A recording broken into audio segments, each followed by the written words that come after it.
Knicks Nation, today is Monday. It is the 6th day of May 2024. I hope you had a good weekend. Happy Monday to you. I hope you and your family are safe and healthy, and that the needs of you and your family in terms of food, shelter, clothing, as well as health are being met today.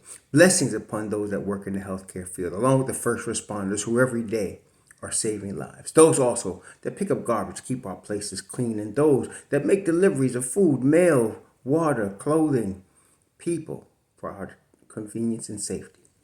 Double blessings on the men and women that are out here trying to help rescue, deliver, and recover teenagers and children who are the unfortunate victims of child molestation and pedophilia. Those who are victims of prostitution and child prostitution, pornography and child pornography, human trafficking and sex slavery. Double curses on all the perpetrators of these things, those who profit from these things, and the perverts that create the demand for the industries of these things. Finally, double blessings on the homeless. Nearly 600,000 men, women, and children homeless in the United States of America, including veterans and families, and millions of people around the world in even worse conditions. Blessings upon them, for theirs is the kingdom. So, the Eastern Conference semifinals and the Western Conference semifinals are all set. Yesterday, I got to give props to the Cleveland Cavaliers. I did not expect them, even in Cleveland, to beat Orlando. Orlando had momentum coming into Cleveland, and in fact, at one point in the first half of the game, Orlando was up 18 points. It looked like Cleveland was finished. People were getting in foul trouble. Darius Garland had a horrible shooting game.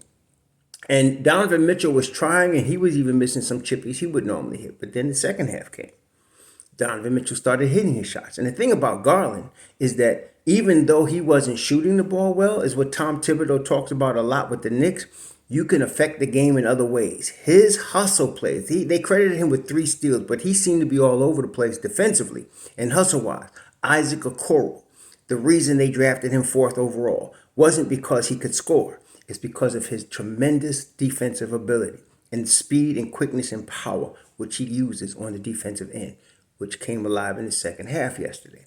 But usually I would be saying something like, I hope you have a nice vacation to the Orlando Magic. I'm not going to say that to the Orlando Magic. And the reason I'm not, because unlike the Miamis, the Philadelphias, where they have veterans and established stars and are expected to win, this Orlando Magic team is a young upstart.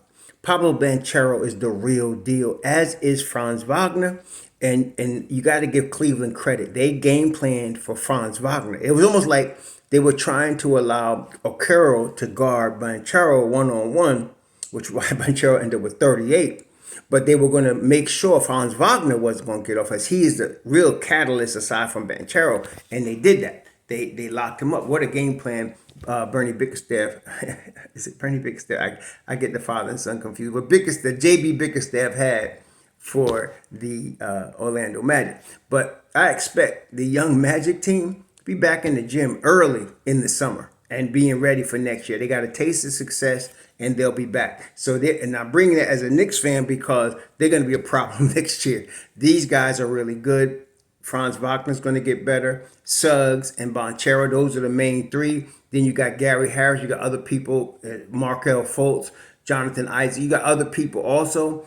They're going to be really good next year, that much better. Banchero is a budding superstar. He's not there yet, but he's got the talent, the size, the ability, the mindset to do what necessarily needs to be done to get to that level. And so, and Mosley's going to make sure that they work hard. They love him, and they should. He's a great coach, another defensive coach. What a defensive game yesterday. So now you have Cleveland against Boston in the East, and of course our Knicks against Pacers. Tonight, the Knicks are going to play the Pacers. In the West, you have the Timberwolves against the Nuggets, and you got Oklahoma City against Dallas, as Dallas dispatched with the Clippers. Again, I would like people to please pay attention. The Clippers have Kawhi Leonard and Paul George, and they got bounced in the first round. Okay? For all of those people that keep NBA 2K and want to keep clamoring for the Knicks to trade 4 of their important guys to get these guys on the team, for what? To lose in the first round? No, thank you. No, thank you. See? So, performance dictates, a team. It's not just individual talent. as we're always saying, the Knicks are a team. Apparently, the Clippers weren't as good because the Dallas Mavericks eliminated them in the first round. So now Dallas is taking on OKC. And as good as Dallas is, I'm picking OKC to win that series. I'm picking OKC to come out the West. The next team, Minnesota, and this is something. It's always a matchup like this in the playoffs. The Minnesota-Denver matchup is unfortunate in that you got two really top teams in the league, not just the West, playing each other. Somebody's got to lose. Minnesota already won the first game. It's going to be a 7-game series. This is going to be a battle. I'm expecting Minnesota to come out on top in that matchup. And so Minnesota versus OKC in the Western Conference Finals. I'm expecting OKC, barring injury, to represent the West in the finals. Ant and them is tough. They really are. But I got to get OKC is deep. Okay, and that's what you need also in the playoff. And when I say deep, they can go 8 deep. Playoff, that's deep 8, so they could go 8 deep and 8 players that could ball deep. So, and they're actually gone 10 a couple of times. And I don't want to hear y'all talking about Tibbs should do that. Stop it. No. But OKC is an exception in this, and they will do that. And they got their young legs. And SGA's MVP level ball player. He is. He's MVP level ball player. So, yeah, that's going to be tough. Now, back in the East, I'm expecting the Knicks to overcome the Pacers. The Pacers are a really good team. You do not get to the semifinals of the Eastern Conference without being good. Everybody, all 8 teams that are left in the playoffs are very, very good. All of them, okay? They all play NBA level playoff basketball. Otherwise, they wouldn't be in the second round. So that includes the Pacers. So now the Knicks going to have their hands full. TJ McConnell's a Knick killer. Obi, Miles Turner's a Knick killer. You got all of them guys going to be prepared to play. Okay. Halliburton apparently has some back spasms and had some hamstring issues. But see, at this time of the year, everybody's got something. Everybody does. And so you just go into war. You got to leave it all out on the floor. But the Knicks, I feel like their starting 5 with OG, Hartenstein, Hart, DiVincenzo, and Brunson, as well as Mitchell Robinson. Precious Achiuwa is going to play, I feel, in this series because he just matches up well with Indiana. And then there's Deuce. The defensive intensity is what's most important in the playoffs. Pacers were able to overcome a Bucks team with no Giannis, okay? And Dame Dollar wasn't even 100% really. So they did play good enough to overcome, so you got to give them their props. But when now you're in the second round, every possession is important. Every turnover is important, and you need to get stops, timely stops, big time stops. And the team that can get the 3 in a row stops consistently is the team that's going to move forward. I like the Knicks in this position. Also, of course, the Knicks emphasize boards, starting with Josh Hart. Josh Hart hits the boards like no guy that's 6'4" hit the boards in many decades. 6'4", he hits the boards like he's 6'10", and he comes off with double-digit boards. They got to keep him off the boards, and he does it with quickness and effort. See, rebound is more than just height. People think of height when they think of rebound, and I understand that, but it's more than that. It's effort and technique and hustle.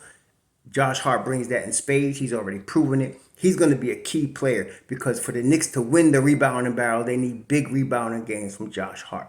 That's number 1. Then, of course, the overall defense, DiVincenzo, OG Anunoby. To me, he's the key OG. I know everybody looks at Halliburton. They're making this Halliburton Brunson thing because that's what they do. They try to create 2 stars and make everything about them. But to me, the key thing here is locking down Pascal Siakam.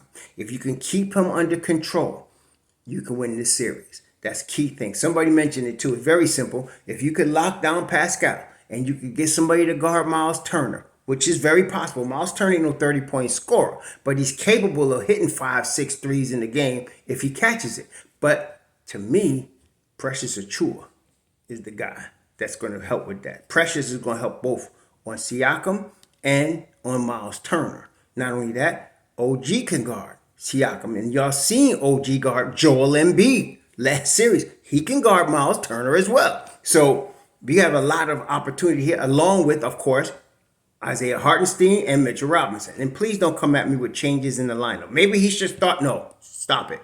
We're going to keep the lineup the same. The only addition now is you're going to add Precious Achua as your eighth guy. And I don't understand. Some of y'all got a real infatuation with Alec Burks. He's a bum. He's not playing. Will y'all just leave him alone? Let him wave his towel and help us out that way. Alec Burks ain't playing. So there's no Burks coming. But we're going to need Precious, Mitch Rob, and Deuce off that bench. And they have proven that they can all play high-level defense. That's going to be most important for us. And if we can get Deuce to knock down those threes, we in good shape. Okay, we in good shape. Okay, so this is going to be the important thing of this series. I feel like the Knicks are the better team for these reasons. Better rebounding, better defense, toughness. They're going to be ready for this thing, and I like them. I like the Knicks to take this series.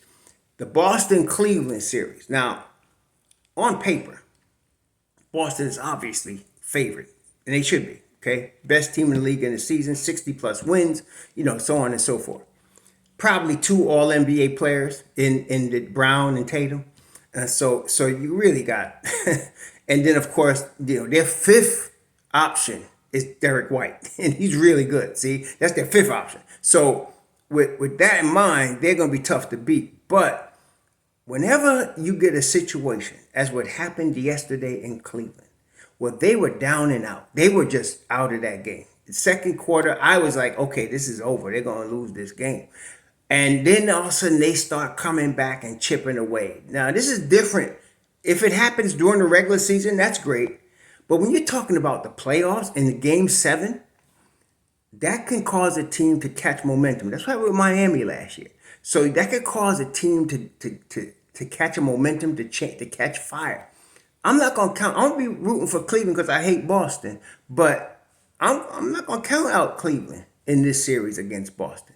The first 2 games are going to be very important. Now, Boston has got to win these first 2 games. Because if they let Cleveland get a split in Boston, like I said, I think something started yesterday with them. They have a belief. Also, there was no Jared Allen yesterday. But dag on Mobley defensively yesterday. See, I thought Mobley was going to be that dude. And I still think so, coming out of USC. Because he can shoot the ball from 3. He can handle the rock. And defensively, he's gifted. Very gifted defensively. And so yesterday they held them under 100 points. They held Orlando under 100 points. And if you look at the stats, look at the rebounds, look at the turnovers, look at everything. Look at everything in the game yesterday. You're looking at the stats and you're saying Orlando should have won this game. When you look at the stats, Orlando should have won that game. Why didn't they? There was a tightness on the defense in the third quarter and the fourth quarter. It started really, Evan Mobley was playing deep from the opening tip. The rest of the team wasn't. Isaac Okoro was too, but they were calling stupid fouls on him.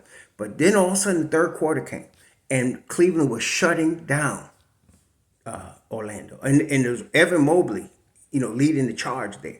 And then, of course, you had Isaac Okoro. Now, this is the thing. It's just like, and this is why I'm saying Donovan Mitchell doesn't fit on the Knicks. Look at what happened yesterday. They had Okoro out there with Mobley. Then they put Garland out there, but then they subbed Garland out and they brought in LeVert. They had 4 defenders. Max Strus, another roughneck defender, with Donovan Mitchell. And then Garland started hustling on defense. He wasn't hitting his shot, and he started playing defense. And that's when they started putting the shutdown on Orlando. You need Mitchell out there with 4 defenders. See, you put 2 non-defenders at the top of the key for defense, you're going to get beat. Okay, but not the way Cleveland did it. Like I said, JB Bickerstaff did a tremendous job defensively. He's been doing a tremendous job defensively, designing the defense around Donovan Mitchell. Really good. So I'm not going to all of a sudden just hand this series to Boston and say they're going to just take it. Watch Cleveland. They're going to be tough. Not only that, they haven't lost the game at home in the playoffs this year. Cleveland. They haven't lost the game at home in the playoffs. If they continue that and they win one in Boston, this is going to be tough. And I'd like that series to go 7 games. Of course, we want that series to go 7 games. Why? Because then this can dispatch with paces, 6 games or less. then we can rest and get ready for the Eastern Conference Finals. And think about this, Knicks Nation. Here we are in May. Not only are the Knicks playing, but we all can taste the possibility of the Eastern Conference Finals. How many of y'all thought that was going to happen in September? I know a lot of the media didn't. I know BSPN didn't. But we did.